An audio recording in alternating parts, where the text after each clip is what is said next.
എല്ലാവർക്കും ഡെലിഷ്യസ് റെസിപ്പീസിൻ്റെ പുതിയൊരു വീഡിയോയിലേക്ക് വീണ്ടും സ്വാഗതം. ചോറിൻ്റെ കൂടെ കഴിക്കാൻ പറ്റിയ നല്ലൊരു നാരങ്ങ രസത്തിൻ്റെ റെസിപ്പിയുമായിട്ടാണ് ഞാൻ വന്നിരിക്കുന്നത്. വളരെ എളുപ്പത്തിൽ നമുക്കിത് തയ്യാറാക്കിയെടുക്കാം. അപ്പോൾ ഈ രസം തയ്യാറാക്കാൻ വേണ്ടിയിട്ട് ആദ്യം നമുക്ക് കുറച്ച് പരിപ്പൊന്ന് വേവിച്ചെടുക്കണം. 3 ടേബിൾ സ്പൂൺ പരിപ്പ് നന്നായിട്ട് കഴുകിയെടുത്ത ശേഷം ഒരു പ്രഷർ കുക്കറിലേക്ക് മാറ്റിയിട്ടുണ്ട്. ഇനി ഇതിലേക്ക് നമുക്ക് 2 നുള്ള് മഞ്ഞൾപ്പൊടി ചേർക്കാം. ആവശ്യത്തിനുള്ള ഉപ്പും കൂടി ചേർക്കാം. എന്നിട്ട് ഇതിലേക്ക് 1/2 കപ്പ് വെള്ളമാണ് ഞാനിപ്പോൾ ചേർക്കുന്നത്. നന്നായിട്ടൊന്ന് മിക്സ് ചെയ്തെടുക്കാം.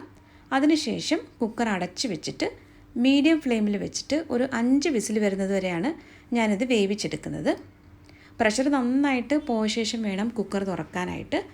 ഈ തുവരപ്പരിപ്പ് നന്നായിട്ട് വെന്ത് വന്നിട്ടുണ്ട്. ഒരു സ്പൂൺ ഉപയോഗിച്ചിട്ട് ഇത് നല്ലതുപോലെ ഒന്ന് ഉടച്ചെടുക്കണം. ഇനി നമുക്ക് രസം എങ്ങനെയാണ് തയ്യാറാക്കുന്നതെന്ന് നോക്കാം. ഒരു മൺചട്ടിയിലേക്ക് 2 മീഡിയം വലുപ്പത്തിലുള്ള സവാളയാണ് ഞാനിപ്പോൾ ചേർക്കുന്നത്. 1 ടേബിൾ സ്പൂൺ ഇഞ്ചി ചതച്ചതാണ് ഇതിലേക്ക് ചേർക്കുന്നത്. അടുത്തതായിട്ട് നമുക്ക് ഒരു 4 പച്ചമുളക് ചേർക്കാം. കുറച്ച് കറിവേപ്പിലയും കൂടി ചേർത്തിട്ടുണ്ട്. 1/4 ടീസ്പൂൺ മഞ്ഞൾപ്പൊടിയാണ് ഇപ്പോൾ ചേർത്തത്. ആവശ്യത്തിനുള്ള ഉപ്പും വെള്ളവും കൂടി ചേർക്കുന്നുണ്ട്. ഏകദേശം 4 കപ്പിനടുത്താണ് ഞാൻ വെള്ളം ചേർക്കുന്നത്. ഇത് നന്നായിട്ട് ഒന്ന് മിക്സ് ചെയ്തെടുത്ത ശേഷം നമുക്കിതൊന്ന് നല്ലതുപോലെ ഒന്ന് തിളപ്പിച്ചെടുക്കണം. വളരെ പെട്ടെന്ന് തയ്യാറാക്കിയെടുക്കാൻ പറ്റുന്ന നല്ലൊരു രസത്തിൻ്റെ റെസിപ്പിയാണിത്. ഇത് ഞാനിപ്പോൾ ഇവിടെ ഫ്ലെയിം ഓൺ ചെയ്തിട്ടുണ്ട്.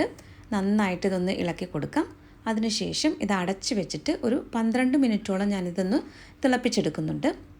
ഇപ്പോൾ ഏകദേശം ഒരു 12 മിനിറ്റിന് ശേഷം ഞാനിതിലേക്ക് വേവിച്ചുടച്ച് വെച്ചിരുന്ന പരിപ്പ് കൂടി ചേർത്തിട്ടുണ്ട്. അത് ചേർക്കുന്ന സമയത്ത് ക്യാമറ ഓഫായി പോയതാണ്. അപ്പോൾ പരിപ്പ് ചേർത്തിട്ട് നന്നായിട്ട് ഞാനിതൊന്ന് ഇളക്കി കൊടുക്കുകയാണ്.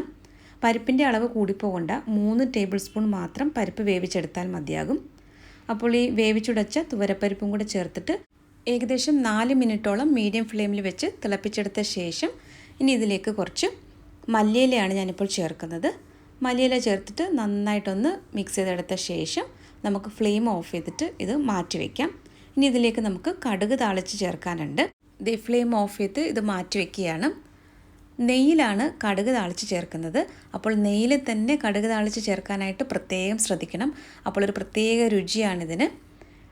1 ടേബിൾ സ്പൂൺ നിറയെ നെയ്യ് എടുത്തിട്ടുണ്ട്. നെയ്യ് ഒന്ന് ചൂടായി കഴിയുമ്പോൾ നമുക്കിതിലേക്ക് ഒരു 3/4 ടീസ്പൂൺ കടുക് ചേർക്കാം. കടുക് നല്ലതുപോലെ ഒന്ന് പൊട്ടി വരുമ്പോൾ 1/2 ടീസ്പൂൺ ചെറിയ ജീരകം കൂടി ചേർത്ത് കൊടുക്കാം. ജീരകം ഒന്ന് നന്നായിട്ടൊന്ന് മൂത്ത് കഴിയുമ്പോൾ 2 ഉണക്കമുളകും കുറച്ച് കറിവേപ്പിലയും കൂടി ചേർക്കാം. അടുത്തതായിട്ട് 1/2 ടീസ്പൂൺ കുരുമുളക് പൊടിയും 1/4 ടീസ്പൂൺ കായപ്പൊടിയുമാണ് ചേർക്കുന്നത്. നന്നായിട്ടൊന്ന് മിക്സ് ചെയ്തെടുത്ത ശേഷം നമുക്കിത് തയ്യാറാക്കി വെച്ചിരിക്കുന്ന രസത്തിലേക്ക് ഒഴിച്ചു കൊടുക്കാം. നല്ലതുപോലെ ഒന്ന് ഇത് മിക്സ് ചെയ്തെടുക്കാം. ഫ്ലെയിം ഓഫ് ചെയ്ത ശേഷം ഏകദേശം ഒരു 5 മിനിറ്റിന് ശേഷമാണ് ഇതിലേക്ക് നാരങ്ങാ നീര് ചേർക്കുന്നത്. ഇപ്പോൾ ഒരു ഏകദേശം 5 മിനിറ്റിന് ശേഷമാണ് ഞാനിപ്പോൾ ഒരു 2 ടേബിൾ സ്പൂൺ നാരങ്ങാ നീര് ചേർത്തിട്ടുള്ളത്. നല്ലതുപോലെ ഒന്ന് ഇളക്കി കൊടുക്കാം. അങ്ങനെ നല്ല രുചികരമായിട്ടുള്ള നമ്മുടെ ലെമൺ രസം ഇവിടെ റെഡി ആയിട്ടുണ്ട്. നല്ല ചൂട് ചോറിനൊപ്പം കഴിക്കാൻ പറ്റിയ നല്ലൊരു രസത്തിൻ്റെ റെസിപ്പിയാണ്.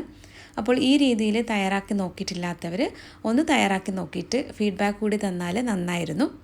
അപ്പോൾ മറ്റൊരു നല്ല റെസിപ്പിയുമായിട്ട് വീണ്ടും വരാം. താങ്ക്